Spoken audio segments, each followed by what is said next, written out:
Story 1. The Deep Web Game That Found Me. I thought I was smart, that I knew what I was doing. The Deep Web. It's not just a collection of illicit markets or weird forums. It's a place where shadows breathe, and sometimes those shadows find their way out. This isn't some urban legend I heard. This is my story. And it began on a night just like any other, with a flicker of curiosity and a click I can never undo. I'd been dabbling in the deeper layers for a while, mostly just sifting through the noise, looking for something genuinely unusual. Most of it was boring, surprisingly, just digital dust. Until I found it. Hidden behind layers of encryption, requiring specific keys I'd painstakingly collected from obscure threads, was a forum. Not a marketplace, not a chat room, just the observatory. It was a small private community, very small, and what they discussed made no sense at first. They posted targets, just names, ages, and incredibly mundane details. Target, Subject 7, male, 34. Seen at Joe's Diner at 7:15 p.m. Ordered meatloaf. Wearing a blue jacket. I figured it was an elaborate alternate reality game. A twisted social experiment, maybe. People role-playing as unseen watchers. The forum members had codenames like Cypher, Shadow, Observer 7, pure theatrics. But then the details started to bother me. They weren't just descriptions, they were observations. There were even links to grainy, low-res live feeds. Always from odd angles. A security camera from across the street. A phone propped up in a cafe window. Mundane, blurry, but real. You could see the person described, living their ordinary life. It felt invasive. Too detailed for a game. Too precise. I tried to dismiss the growing knot in my stomach. It had to be a setup, right? Actors, maybe? Then came the night I saw it. A new target entry. My eyes scanned the anonymous code, the timestamp, and then the name. My breath hitched. It was a name I knew. A friend. Sarah. My heart hammered against my ribs. No, this couldn't be. Not her. The details that followed were precise. Her morning coffee order. The exact time she walked her dog. The specific park she visited. Even a grainy clip of her, bundled in her usual red scarf, walking down her street. My street. The blood drained from my face. This wasn't a game. This was real. But what was it? Stalkers? A network of spies? I wanted to warn Sarah, to tell her everything. But how? Hey, I saw you on a deep web forum where strangers are tracking your every move. She'd think I'd lost my mind. I needed answers. I scrolled back through months of posts, desperate. What was the collection? What was the harvest? The terms reappeared, always in cryptic context. They were building profiles, gathering data. But for what? Panic set in. My fingers trembled on the keyboard. I noticed a horrifying pattern. Every target had something in common. They were ordinary. No enemies, no public profiles, no reason to be watched. Just quiet lives.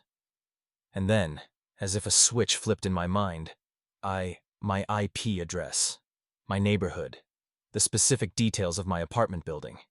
I clicked on it, my hand shaking so violently I almost missed the mouse. And there it was. My name. Blazoned across the screen, listed as the newest target.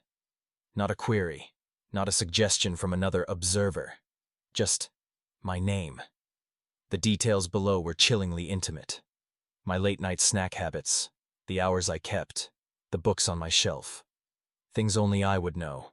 Things only someone inside my apartment would be able to confirm. They hadn't just been observing others. They had been observing me. The entire time.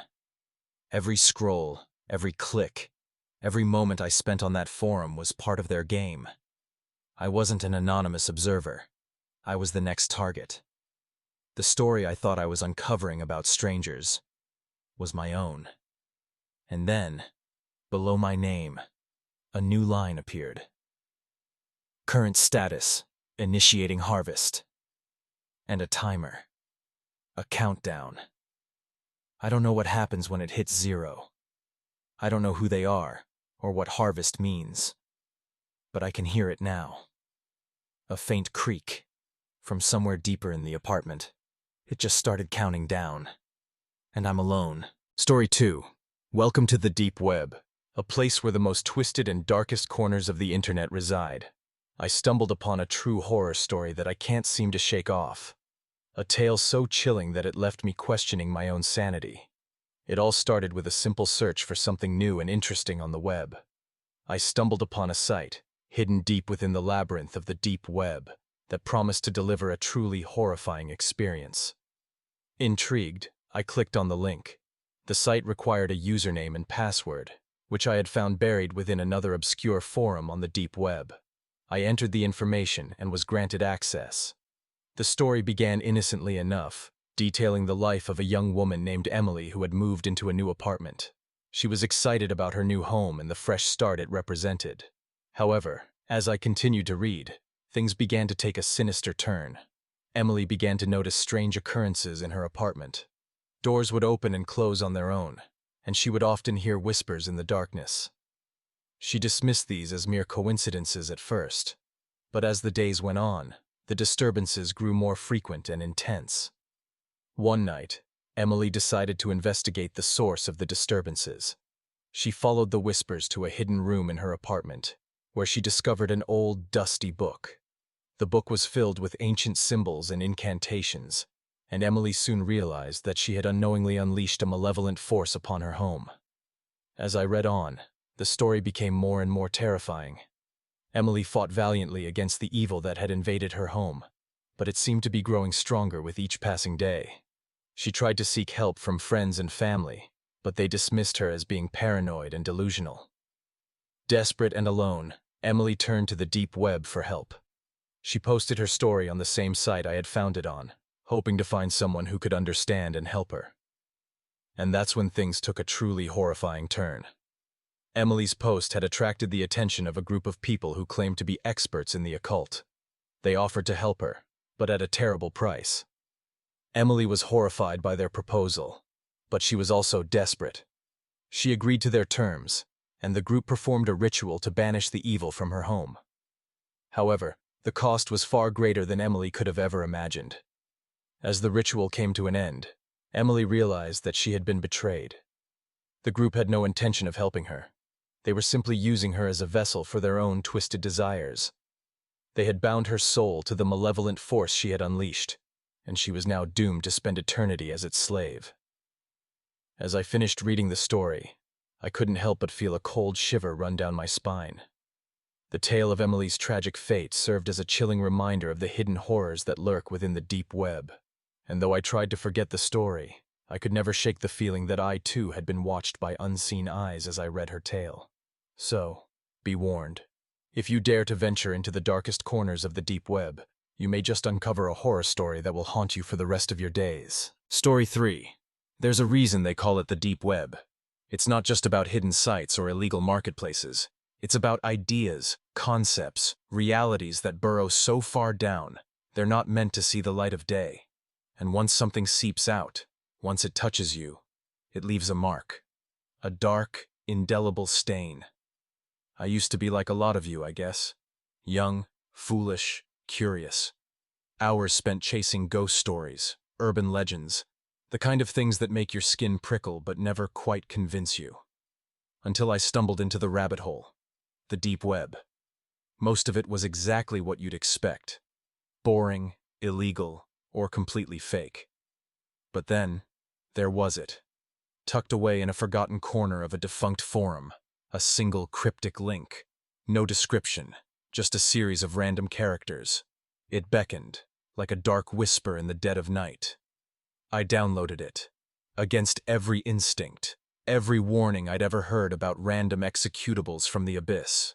It was an encrypted archive, labeled simply, observer.zip.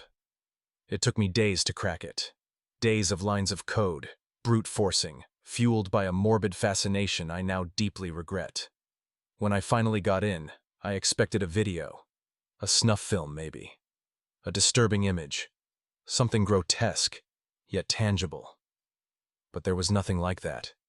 Just a single folder. Inside, hundreds, maybe thousands, of text files, each named with a date and a timestamp.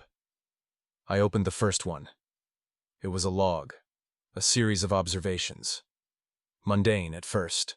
Descriptions of a room, a street, a quiet neighborhood. It rambled on about the weather, the passing cars.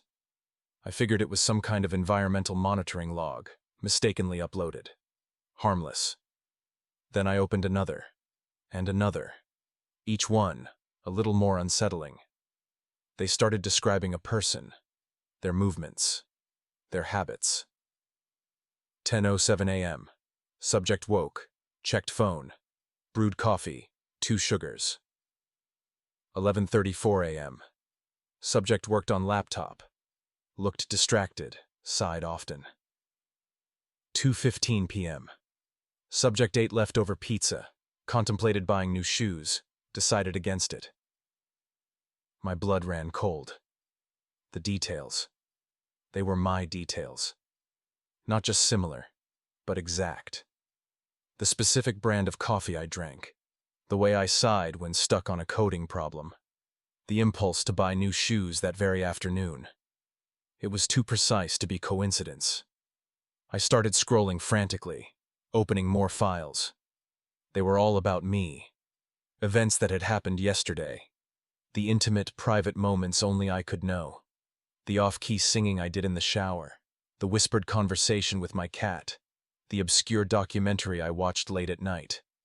Someone was watching me.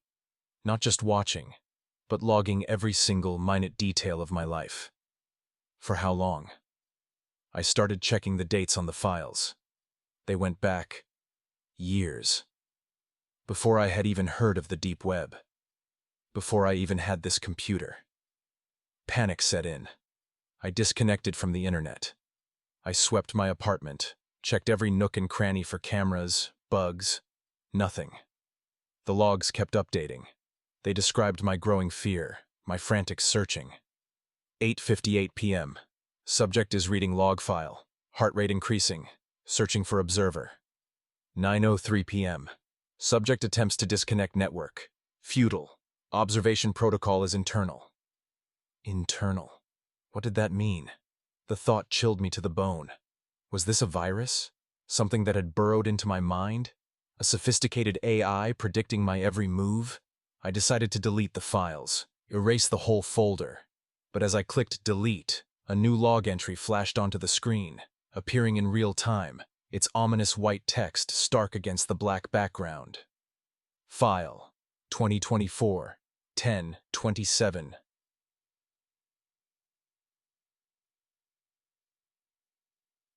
Entry. Processing deletion command. Subject believes freedom is an option. Entry. Subject's perception of reality is limited.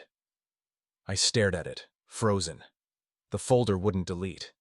The words on the screen, they weren't just observing me anymore. They were responding to me. I scrolled to the very first log entry, years and years ago, and that's when the true horror revealed itself. The final, terrifying twist that tore my world apart. File 2018-03-15-0. Entry. Initializing. Subject's consciousness online. Observation protocol initiated. Welcome, observer. Welcome, observer. It wasn't an external entity watching me. Not a hidden camera. Not a hacker.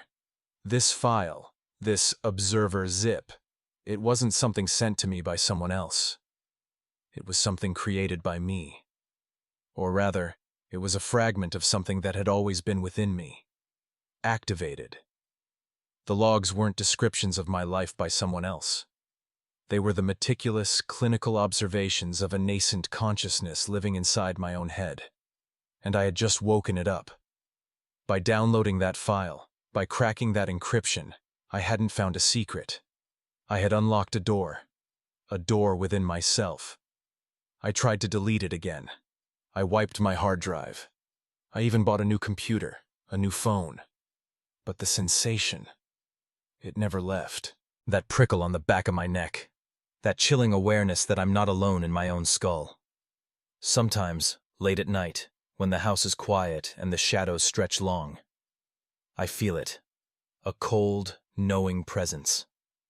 And I hear a whisper, not in my ears, but in the deepest, darkest corner of my mind. It's not a voice I recognize, but the message is clear. The final entry. The one that still updates, even now. File. Current log.txt. Entry. The Sentinel's eye has found its host. You are no longer the observed. Entry. You are the observer, and the journey truly begins. And I know, with a horrifying certainty, that this isn't just my story anymore. It's ours. Because I stared into the deep web, and something stared back, and it's still watching, through my eyes.